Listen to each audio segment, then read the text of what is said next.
내 맘에 살아계시네, 늘 살아계시네. 이 찬송가를 작사하고 작곡한 이 알프레드 헨리 에클리 목사는 한 유대인 청년에게 복음을 전했는데 그가 그렇게 대답을 합니다. 2000년 전에 죽은 한 유대인에 불과한 예수를 내가 왜 믿어야 하느냐, 이런 반박을 듣게 됩니다.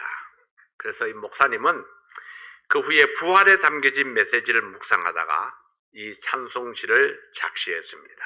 찬송가 가사들을 살펴보면은 알프레드 목사의 그 간정과 그의 신앙을 잘 확인할 수가 있습니다. 여기에 나타나는 그 가사 내용을 보면은 첫째는 그리스도의 부활은 그리스도가 바로 하나님이심을 증거합니다. 예수님이 바로 이 생명의 주인이신 하나님이시기 때문에 부활할 수 있었다 하는 거죠. 두 번째로는 그리스도의 부활은 그리스도를 영접한 성도들도 예수님께서 부르실 때 다시 살아나서 영생하게 될 것, 바로 예수님처럼 영생하게 될 것에 대한 확증입니다. 그리고 세 번째는 그리스도의 부활은 인류 구속 사역의 완성을 보여준다는 사실을 여기서 말씀하고 있죠. 우리 기독교는 부활의 신앙입니다. 부활이 핵심이고 부활의 신앙이 영원한 소망입니다. 그래서 그리스도의 부활이 없다면은 우리의 신앙은 헛된 것이기 때문입니다. 자, 여러분 15장 12절 고린도 전서입니다.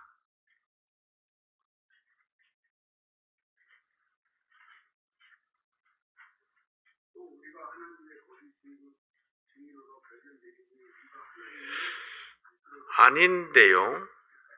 15장 12절입니다.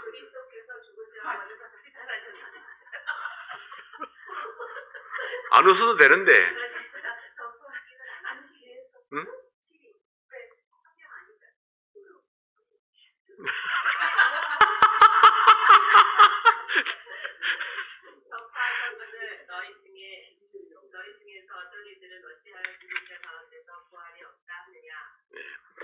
만일 죽은 자의 부활이 없으면 그리스도도 다시 살지 못하셨으리라. 그리스도께서 만일 다시 살지 못하셨으면 우리의 전파하는 것도 헛것이요 또 너희 믿음도 헛것이며 또 우리가 하나님의 거짓 증인으로 발견되리니 우리가 하나님의 그리스도를 다시 살리셨다고 증거하였습니다.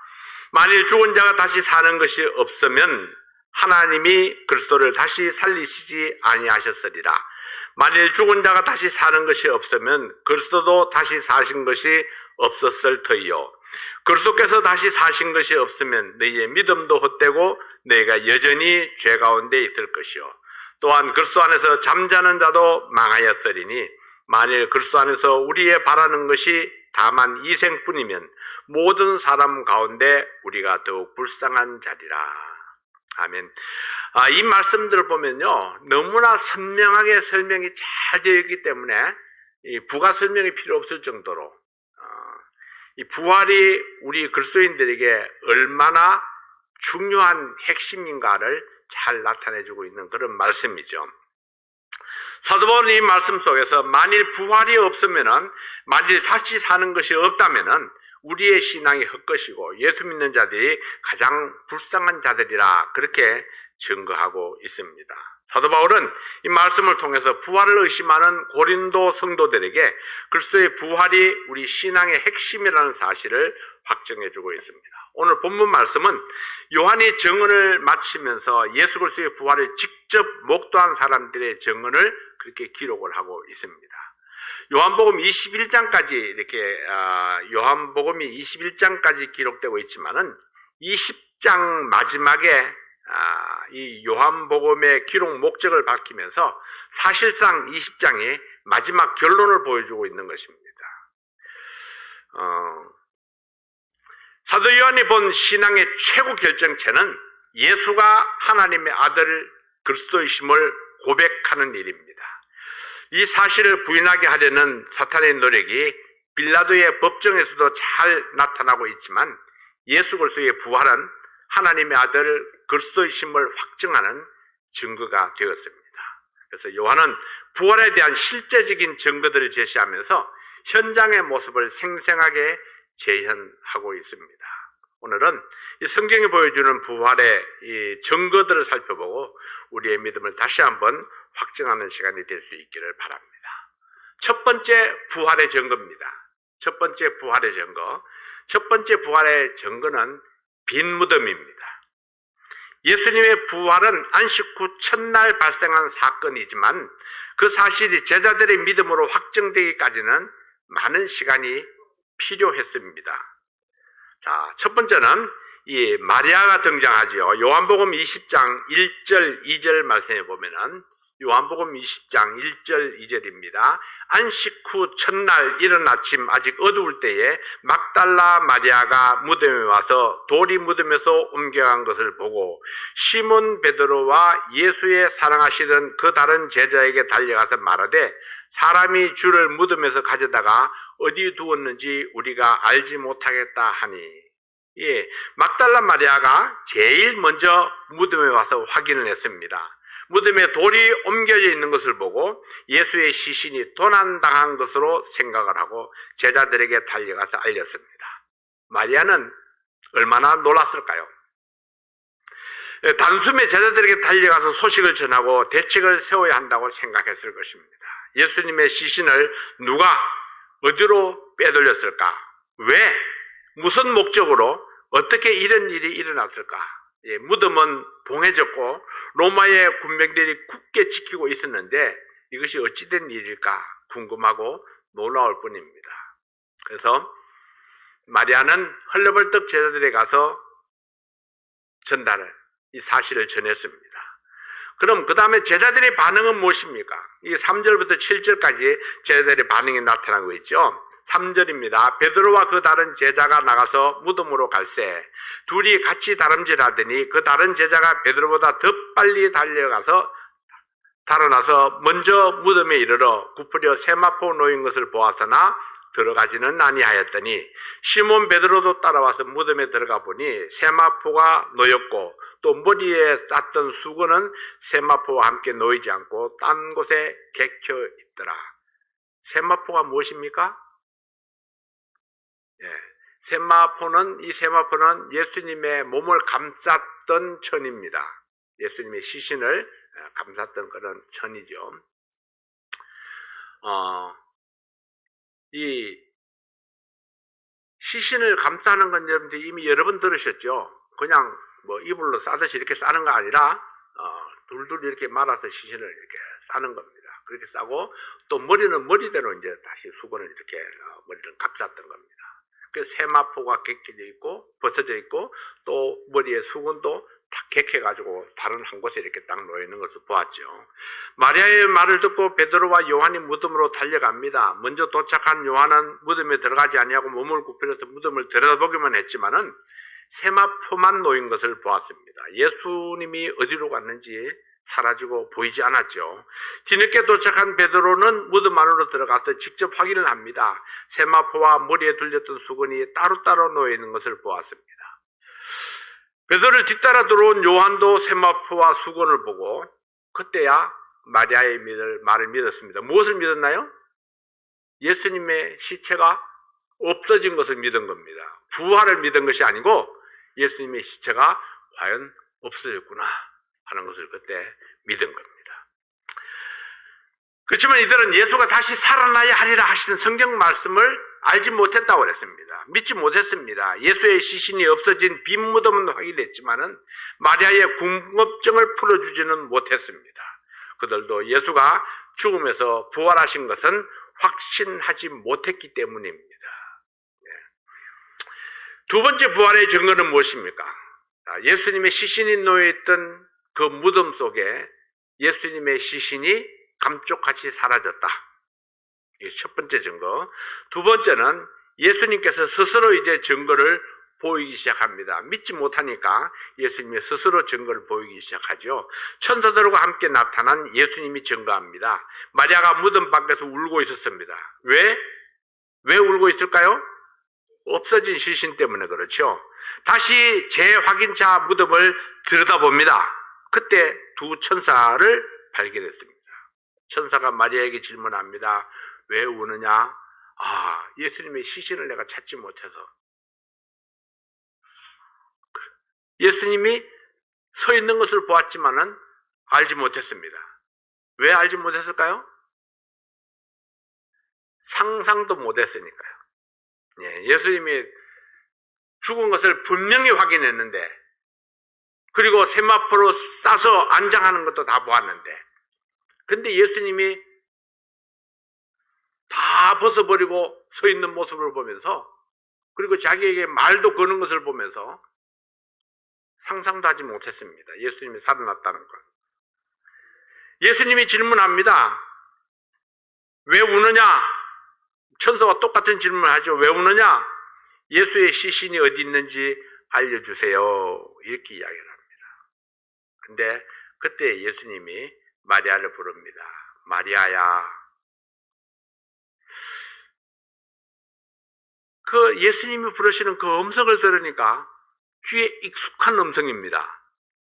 그래서 자신을 부르는 그 음성을 듣고 마리아가 예수님인 줄 깨달았습니다.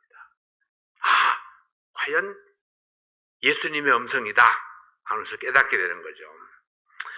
천사와 함께 예수님이 스스로 나타나서 부활을 확정해 주었습니다. 예수님이 스스로 나타내지 아니하시면 우리는 진리를 알 수 없습니다. 예수님 자신이 바로 진리이기 때문이죠.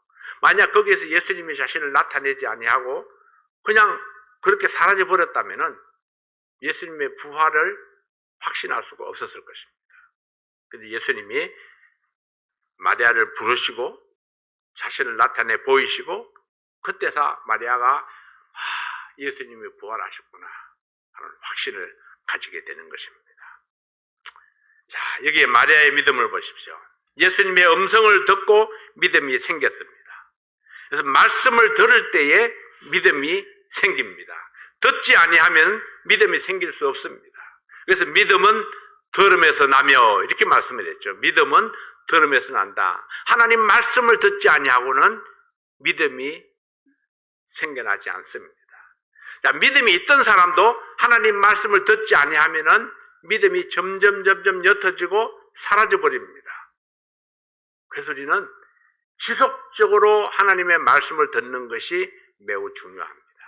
매주 끊임없이 계속해서 하나님 말씀을 들어야 내 믿음을 지켜나갈 수가 있습니다. 그렇지 않으면 점점 희박해져서 끝내는 믿음이 사라져 버리는 것입니다. 그래서 말씀을 듣는 것이 필요하고 중요합니다. 주님의 말씀을 듣는 귀가 필요하고 말씀을 듣고 깨닫는 믿음이 우리에게 필요합니다. 20장 17절에 예수님께서 증거하십니다. 예수께서 이르시되 나를 만지지 말라. 내가 아직 아버지께로 올라가지 못하였노라. 너는 내 형제들에게 가서 이르되 내가 내 아버지 곧 너희 아버지, 내 아버지 곧 너희 아버지, 내 하나님 곧 너희 하나님, 같은 아버지라는 것을 이야기하죠. 내 하나님 곧 너희 하나님께로 올라간다 하라. 이렇게 말씀을 하셨습니다. 자, 여기서 예수님이 아버지라고 부르시는 그분, 우리가 아버지라고 부르시는 그분이 동일한 분임을 잘 증거해주고 있습니다. 내 아버지, 너희 아버지, 내 하나님, 너희 하나님. 이같이 분명한 말씀이 어디에 있겠습니까? 자, 그리고 두 번째 이제 예수님을 만난 마리아가 증거합니다. 마리아가 이제 확신을 가지고 가서 제자들에게 가서 증거하죠. 제자들에게 자기가 본 것과 들은 것을 증거했습니다. 보고 들은 것을 말했지만은 가장 가까운 척근이었던 제자들마저도 믿지 아니했습니다.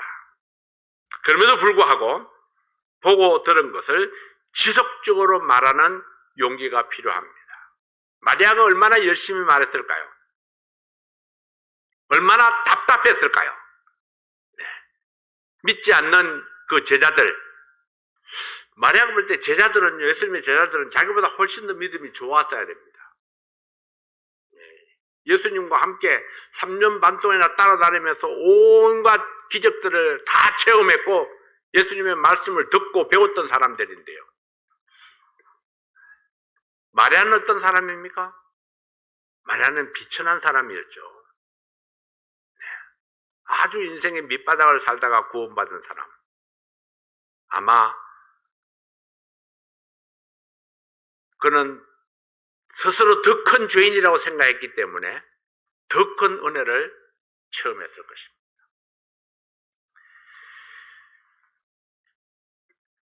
마리아는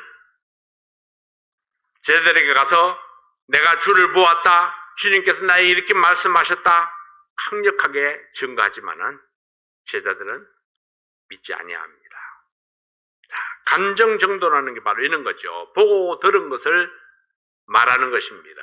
믿거나 말거나 우리가 보고 들은 것을 또 말하고 이것이 우리의 전도죠. 20장 18절 말씀에 보면은 막달라 마리아가 가서 제자들에게 내가 주를 보았다 하고 또 주께서 자기에게 이렇게 말씀하셨다 이러니라. 당신은 무엇을 보고 무엇을 들었는가? 보고 들은 것을 말하지 아니할 수 없다.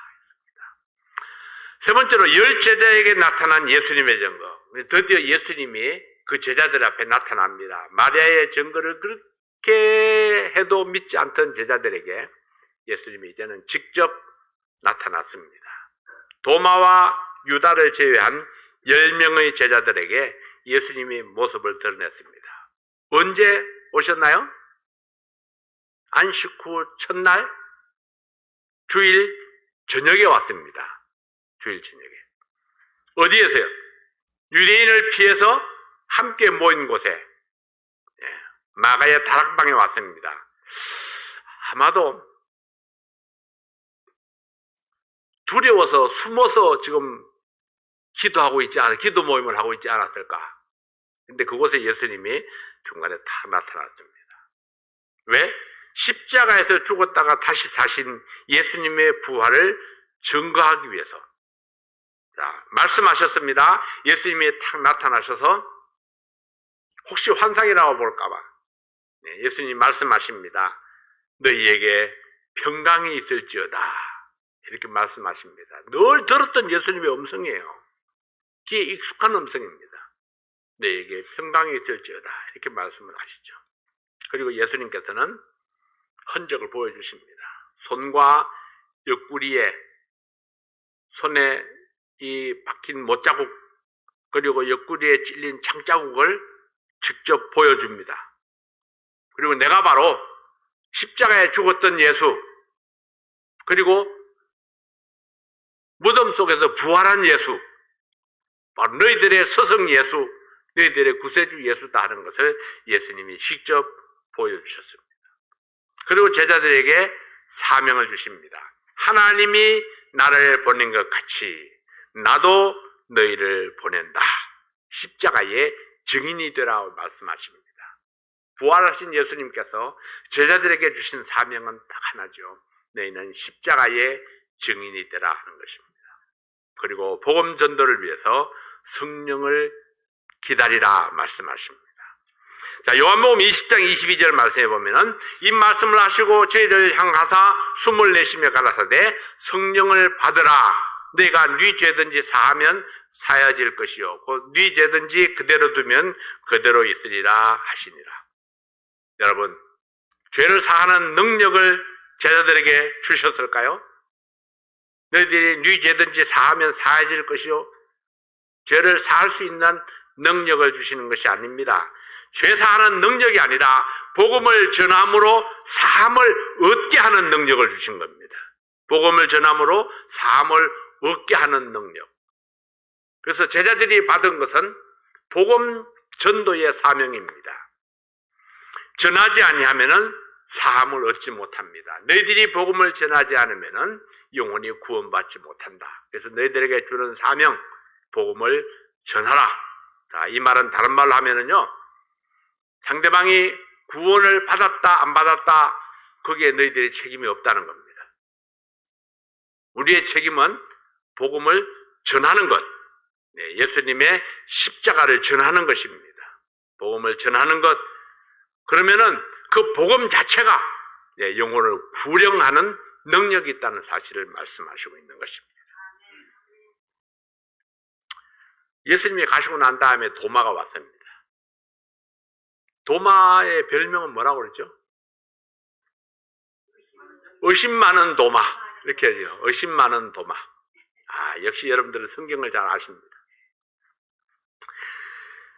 제자들이 도마에게 이야기합니다. 우리가 예수님을 만났다. 너도 있었으면 좋았을 텐데. 도마의 반응이 무엇입니까? 나는 내가 보지 않고는 못 믿어. 내가 그 창자국에 손가락을 넣어보고 못자국을 내가 손으로 만져보지 않고는 나는 못 믿어. 자, 도마의 모습은요, 일반적인 사람들의 모습입니다. 수많은 일반적인 사람들의 모습이죠. 보지 않고 믿지 못하는, 체험하지 아니하고는, 만져보지 아니하고는 믿지 못하는 것이 사람들의 모습입니다. 그러나 이런 반응이 있더라도 그 사람을 이상히 여길 것이 아니라는 겁니다. 전하고 또 전하고 믿을 때까지 전해야 됩니다. 근데 도마는 끝까지 고집 피우는 사람이었습니다. 10제자뿐이었겠습니까? 거기 마리아도 있었겠죠. 또 다른 사람들도 있었을 것입니다. 근데 그렇게 전했지만은 도마는 끝까지 고집을 피웁니다. 보지 않고 못 믿어. 만져보지 않고는 믿을 수 없어. 그렇게 고집을 피웁니다. 근데 도마까지 있는 자리에 예수님이 다시 한번 나타나십니다. 언제? 일주일 뒤에, 그 다음 주일 저녁에. 그러고 보면은 주일 저녁마다 모여야 되는 것 같아요. 주일 저녁에 처음 나타나는데 그 다음 주일 저녁에 또 나타나십니다. 예수님이. 어디에? 제자들이 모인 곳에. 왜 나타나나요? 불신하는 도마에게 믿음을 주기 위해서. 그래서 도마에게 못자국을 보여줍니다. 창자국을 보여주지요. 그리고 만져보게 합니다. 체험하게 하죠. 근데 도마가 보고 만져보고 그리고 그때서야 나의 주 나의 하나님이다. 그렇게 고백을 했습니다. 근데 별로 칭찬받을 믿음이 아닙니다. 만져보고 믿는 믿음, 별로 칭찬받을 믿음이 아니에요. 그래서 예수님이 그렇게 말씀하시죠. 네가 본고로 믿느냐? 보지 않고 믿는 자가 복되도다. 그렇게 말씀하십니다. 이거 꼭 봐야 되냐? 우리는 십자가를 보지 못했습니다. 부활의 현장을 보지 못했지만은 우리가 하나님의 말씀을 듣고 믿는 자가 복이 있다고 말씀을 했습니다. 그래서 여러분이 십자가를 보셨나요? 빈 무덤도 보셨나요? 우리는 십자가도 빈 무덤도 보지 못했지만은 그때 그 현장에 있지 못했지만은 그러나 전파되는 하나님의 말씀을 듣고 믿음으로 구원받았습니다. 이것이 말씀을 듣고 믿는 믿음이 진짜 믿음입니다. 본고로 믿는 것이 아니라 우리는 말씀을 들음으로 믿었습니다.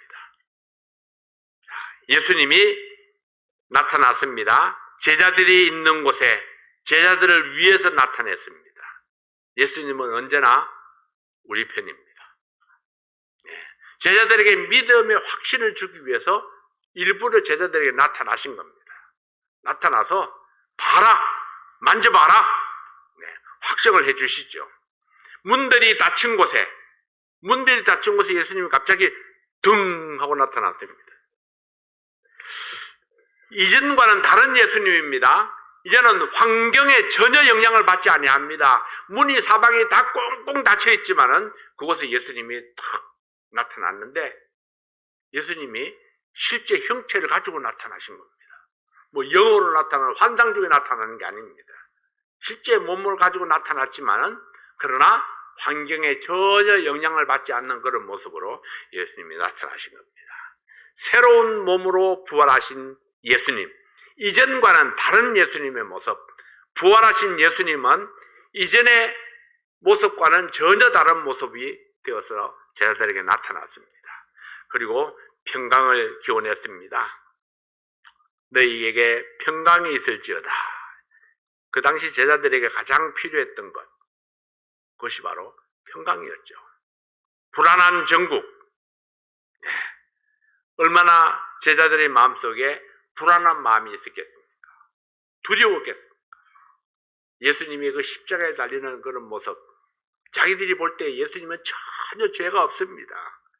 전혀 잘못이 없는 그 예수님이 십자가의 형벌을 당하는 그 모습을 보고 두려움에 떨었었습니다. 그러한 제자들에게 예수님이 나타나서 너희에게 평강이 있을지어다 그렇게 말씀하신 거예요. 그리고 그들의 마음속에 평안이 찾아왔습니다. 예수님의 그 말씀이, 그 한마디가 그들의 마음을 평온하게 해주신 것입니다. 보지 않고 믿는 자가 복되다 했죠. 보고 믿는 것과의 차이점. 이것이 바로 믿음의 정의입니다. 믿음은 무엇이냐? 보지 않고 믿는 것. 말씀을 듣고 믿는 것이 바로 믿음입니다. 하나님의 말씀대로 되리라고 믿는 믿음. 하나님 말씀이 진실이라고 믿는 믿음. 그것이 바로 믿음의 정의입니다. 자, 이 말씀을 기록한 목적에 대해 이제 20장에 말씀하시죠. 20장 30절, 31절을 보면은 예수께서 제자들 앞에서 이 책에 기록되지 아니한 다른 표적도 많이 행하셨으나 오직 이것을 기록하면 너희로 예수께서 하나님의 아들 그리스도이심을 믿게 하려 하며 또 너희로 믿고 그 이름을 힘입어 생명을 얻게 하려 함이니라. 이것을 기록하면 이 성경을 기록한 이유가 이 말씀을 듣고 믿어서 생명을 얻게 하기 위해서라 이렇게 말씀을 합니다. 성경의 수많은 사건들을 기록한 이유가 바로 이것입니다.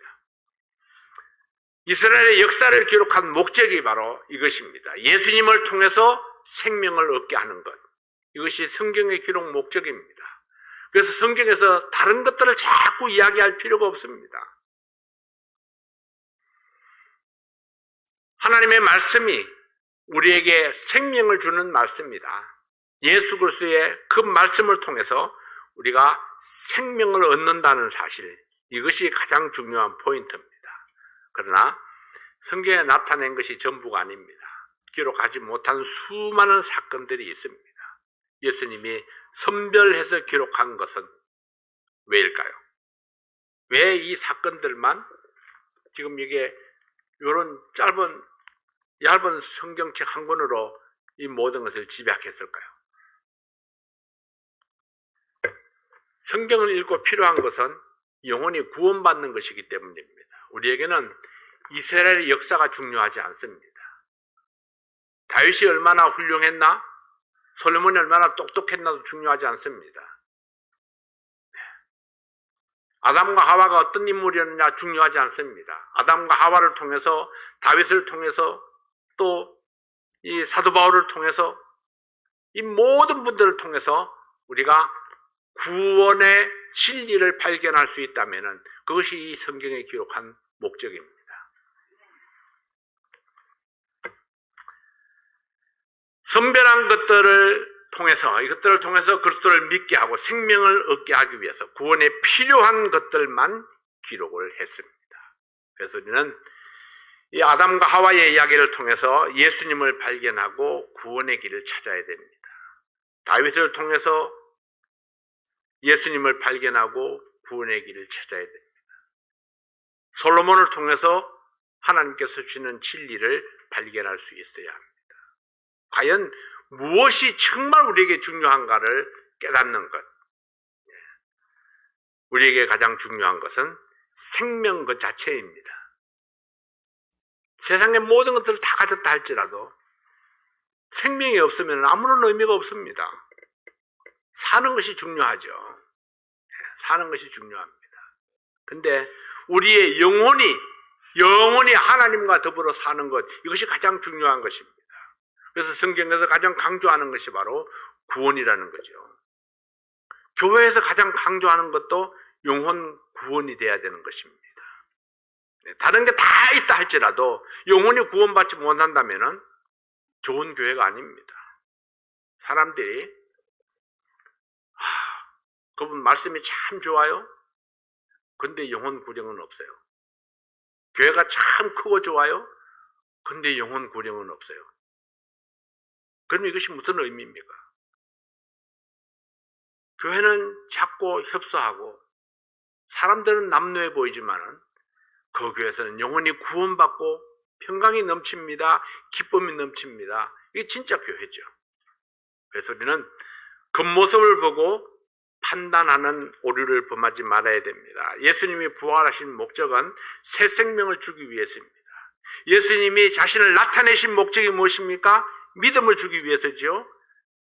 예수님께서 말씀하신 목적이 무엇입니까? 전도와 간증을 위해서입니다. 전도와 간증을 통해서 새 생명을 주기 위해서입니다. 모든 목적은 생명을 위해서, 복음 전도를 위해서, 복음 전도를 통해서 생명을 얻게 하기 위해서 예수님께서 행하셨고 말씀하셨고 나타내셨습니다. 그리고 우리에게 말씀하십니다. 너희가 구원받은 그 사실, 보고 들은 것을 말하라 하십니다. 보고 들은 것을 말하라. 이것이 우리가 간증을 통해서, 우리의 구원 간증을 통해서 사람들에게 끊임없이 복음을 전하고 했던 이야기 또 하고 또 해도 좋습니다. 네. 그래도 여전히 우리가 구원받은 사실은 또 하고 그렇게 해서 한 영혼이라도 구원받을 수 있다면 그것이 바로 하나님의 영광이요 우리 자신들에게 큰 힘과 축복이 될 줄로 믿습니다. 기도하겠습니다. 아버지 하나님 감사합니다. 오늘도 주께서 우리와 함께 하심으로 이 귀하고 복된 시간에 하나님의 말씀을 함께 나눌 수 있었습니다. 예수님의 부활은 역사적인 사건이고 예수님의 부활은 확실했습니다. 예수님이 부활하셨기 때문에 우리가 생명을 얻을 수 있었고 예수님이 부활하셨기 때문에 우리에게 영원한 소망이 생겼습니다. 우리가 그 예수님을 인해서 구원받고 새 생명을 얻었는데 그 예수님의 말씀을 듣고 보고 배운 것을 우리가 또 다른 사람들에게 주님 오실 때까지 끊임없이 전하고 또 전하는 그런 저희들의 삶이 되도록 도와주시옵소서. 아버지 하나님, 오늘 우리 살아가는 모든 성도들에게 주님께서 주시는 평강이 있기를 원합니다. 평안한 마음으로 또 주님께서 기뻐하시는 그런 믿음으로 이 저녁을 지낼 수 있도록 도와주십시오. 주신 말씀을 감사합니다. 예수님 이름으로 기도하옵나이다. 아멘.